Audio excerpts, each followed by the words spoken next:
بسم الله الرحمن الرحیم. السلام علیکم ګرانو زده کوونکو، ګلالۍ ماشومانو. د نن ورځې درس ته ښه راغلاست. زه صفي الله حکیم یم، ستاسو په چوپړ کې. نن موږ تاسې د جمع په عملیه کې اتحادي خاصیت ولولو. ستاسو په تېر درس کې د جمع عملیه کې د بدلون یا تبدیلي خاصیت په اړه معلومات حاصل کړل.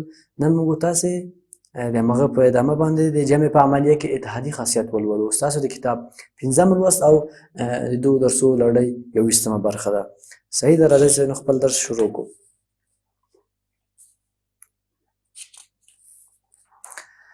ښه، ما تاسو ته پرون په تبدیلي خاصیت تېر برخه کې په تبدیلي خاصیت کې تاسو ته څه ویلي وو؟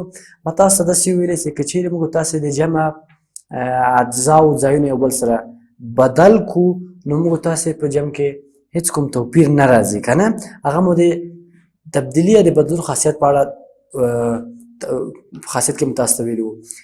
یو بل خاصیت هم لرو په جمع کې چې هغه په نامه د اتحادي خاصیت ده. چې په نامه اتحادي خاصیت. اتحادي خاصیت څه ده؟ ښه غوږ ونیسئ. په جمع کې مو داسې ویلي وو چې که چیرې موږ تاسې په د جمع اجزاو کې دوه جزه ولرو او د هغو ځایونه سره بدل کړو بیا په هغه کې توپیر نه راځي. نو که چیرې موږ تاسې له دوه نه ډېر اعداد ولرو، 3 عدده ولرو، 4 عدده ولرو، 5 ولرو، 6 ولرو، 7 8 9 10. اوس لکه تاسو دلته وګورئ، په دې کې تاسې وګورئ مخکې مو 2 عدده سره جمع کوله او بیا مو ځایونه سره بدلوله، توپیر مو پیدا کوه چې توپیر نه درلود. دلته اوس تاسې 3 عدده لرئ. اوس دلته تاسې وګورئ، دلته 3 دانې 4 مثلث دلته لرئ یا درې دلته لرئ 4 او دلته تاسې 6 لرئ، 4 او 6 10. بیا د 3 سره چې جمع کوي کېږي 14. تاسې همدغه کار په بل شکل هم کولی شئ. تاسې اول راواخلئ مثلا 6 3 مثلث او 3 مثلث سره جمع کوي، وروسته یې بیا د 4 سره جمع کوي، هغه بیا هم 14 کېږي. ګورئ دلته چې تاسو ته لیکمه او زه دلته درته حل کومه. اتحادي خاصیت ده که نه. تاسې اوس مثلا 4 دانې مثلثه په لرئ په یوه برخه کې، اوس 3 مثلثه بل جي کې در سره دي او وروسته به 6 مثلثه نور هم در سره دي. صحیح ده، 6 نور هم تاسې لرئ، 3 4 5 6. کله تاسو نه سړی وغواړي چې دا تاسو ټول سره جمع کوي، تاسې اول راواخلئ مثلا 4 3 سره جمع کوي، 4 مثلثه 4 1 2 3 4 راواخلئ، د 3 مثلث سره جمع کوي. صحیح ده. کله مو چې له 2 نه زیات اعداد درلودل په یوه عملیه کې، صحیح ده، یا په یوه افاده کې، اول که تاسې مثلا غواړئ دغه 2 اعداد باید جمع سي، تاسې غواړئ چې دا وروښیئ، باید په قوس کې ولیکئ. ما دلته همدغه کار کړی. صحیح ده، په قوس کې مې ولیکل، دا دواړه سره جمع کوم او د دو دواړې جمع کولو حاصل بیا راخلو د 3 عدد سره جمع کوو چې 6 دانې مثلثه دي. ښه، 4 او 3 څو کېږي؟ 4 او 3 آفرین و جمع 6 څو کېږي؟ 14. صحیح ده. څه مو ویلې؟ موږ تاسې په یو جي کې 4 دانې مثلثه لرو، په یو جي کې 3 دانې لرو، بل جي کې 6 دانې لرو. صحیح ده.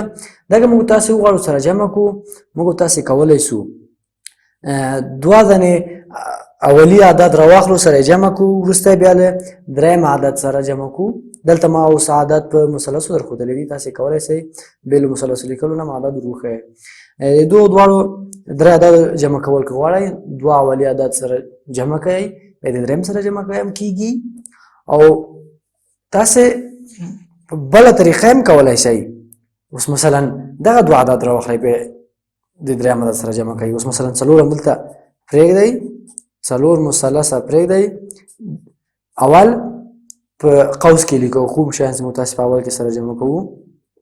3 مثلثه د 6 مثلث سره جمع کوي، بیا وروسته حاصل راواخلئ د څلورو مثلثونو سره جمع کوئ دلته درې او شپږ کېږي 9 او دلته څلور نور لرئ صحیح ده 4 او 9 څو کېږي 14 آفرین صحیح شو کې هېڅ مشکل نشته راځئ ښه نور مثالونه یې حل کړو ښه تاسې پاڼه واړوئ ستاسو د کتاب په بل مخ کې دلته نور مثالونه هم شته دي دلته وګورئ تاسې غواړو چې د 5 شپږ او 14 عددونه سره جمع کړو صحیح ده 5 شپږ او 14 عددونه سره جمع کړو 5 شپږ او 14 درې عدد لرو دا موږ تاسې غواړو سره جمع کړو موږ تاسې کولی شو دا په دریو طریقو سره جمع کړو اول 5 او شپږ سره جمع کوي بیا حاصل یې د 14 سره او یا شپږ او 14 جمع کوي حاصل یې د 5 سره او یا 5 جمع 14 کوي حاصل یې د شپږ سره جمع کوي ورځ دلته تاسو ته دروښایم ټوله درې واړه طریقې 5 او شپږ سره جمع کوي وروسته یې حاصل بیا د 14 سره جمع کوي لومړۍ طریقه دومره طریقه کې تاسې کولی شئ چې شپږ او 14 سره جمع کوي 5 حاصل کې ورسره جمع کوي شپږ جمع 14 کوي وروسته بیا 5 ورسره جمع کوي او یا هم 5 او 14 جمع کوي حاصل یې د شپږ سره جمع کوي تاسې ګورئ چې اوس تاسو به اوس وګورئ چې د ټولو حاصل یو شی راځي راځئ چې ښه ویې ګورو 5 او شپږ کېږي 11 آفرین 11 او 14 یو څلور 5 یو 2 25 دلته اوس په دومره طریقې کې شپږ او 14 څو کېږي 60 جمع 5 څو کېږي 25 دلته 5 او 14 څو کېږي 19 جمع شپږ څو کېږي 25 تاسو دلته وینئ چې په درې واړو لارو باندې مو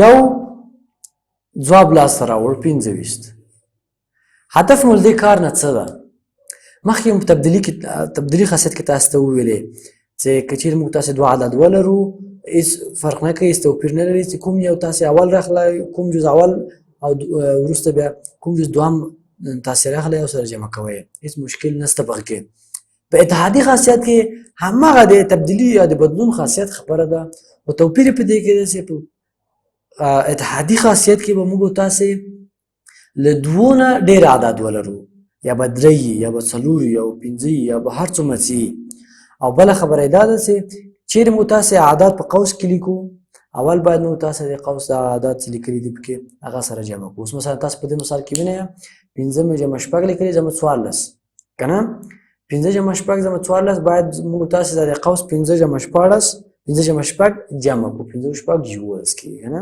یا دلته شپږ مې 14 سره په قوس کې لیکلي دي باید دلته موږ تاسې اول شپږ او 14 سره جمع کړو صحیح ده او دلته مې 5 جمع 14 کړی دی 5 جمع 14 باید څنګه کړو سره جمع کړو پوه شولئ راځئ چې ښه نو دریم مثال هم تاسو ته ولیکم ښه په دریم مثال کې تاسې وینئ چې غواړو چې د 15 15 او 102 عددونه سره جمع کړو څو 15 دریم مثال 15 15 او 102 عددونه سره جمع کړو عددونه جمع کړو صحیح ده 15 جمع 15 اول په قوس کې ولیکئ بیا یې په 102 سره جمع کوي کېږي او یا اول مثلا 15 د 102 سره جمع کوي بیا یې د 15 سره جمع کوي هم کېږي هېڅ مشکل نشته هلته او یا 15 او 102 جمع کوي جمع 15 کوي حاصل بیا هم مشکل نه راځي. ولې؟ ځکه چې موږ تاسې په جمع کې اتحادي خاصیت لرو. اتحاد یعنی چې موږ تاسې د عددونه ټول سره راټول کړو، هر یو بې ترتیبه سره جمع کړو چې مشکل نه راځي. صحیح ده؟ دې ته موږ تاسې اتحادي خاصیت وایو. پوه شولئ؟ راځئ څخه دا سره جمع کړو. اووه او 15 سره جمع کړو څو کېږي؟ اووه او 15 اووه 15 12 یو حاصل لرو، شپږ او اته 14 او یو 15 یو سل او 250. دا یو سل او 250 کېږي. بیا باید یو سل او 2 سره جمع کړو. یو سل او 2 سره جمع کړو. 2 او 2 څلور، 15 0 15 یو یو 2 250. صحیح ده؟ په بله لاره کې بیا موږ تاسې 80 او یو سل او 2 سره جمع کوو. 80 او یو سل او 2 سره جمع کوو. 2 اووه 9 شپږ یو سل او 89. بیا یو سل او 89 او یو سل او 89 او 15 سره جمع کوو. 5 او 9 14 یو حاصل لرو، یو شپږ 2 اووه اته 15 یو حاصل لرو، 250. همدغه په دریم لاره کې هم تاسې امتحان کوئ، ګورئ چې تاسو ځواب به 254 راسي. نو له دې موږ تاسې دغه نتیجه اخلو چې که چېرې موږ تاسې له 2 یا 3 نه له 2 عددونه ډېر عدد ولرو، 3 عدده ولرو، موږ تاسې په هغه کې اتحادي خاصیت عملي کولی شو. او په اتحادي خاصیت کې مو دا تاسو ته زده کړه چې تاسې کولی شئ هر عدد چې په خپل ترتیب سره وغواړئ جمع کولی شئ. اولني 2 عدد راواخلئ، اولنی او اخرنی راواخلئ، منځوی او اخرنی راواخلئ، هېڅ توپیر پکې نه راځي. دا د نن ورځې درس ده. په راتلونکي درس کې به د اتحادي عملیې نور مثالونه هم زه تاسو ته حل کړم. نو هیله ده چې درس مو زده کړی وي. تاسې دا درس ځان سره کورونو کې تکرار کړئ او خپل ځان سره یې سوالونه حل کړئ. د الله په امان.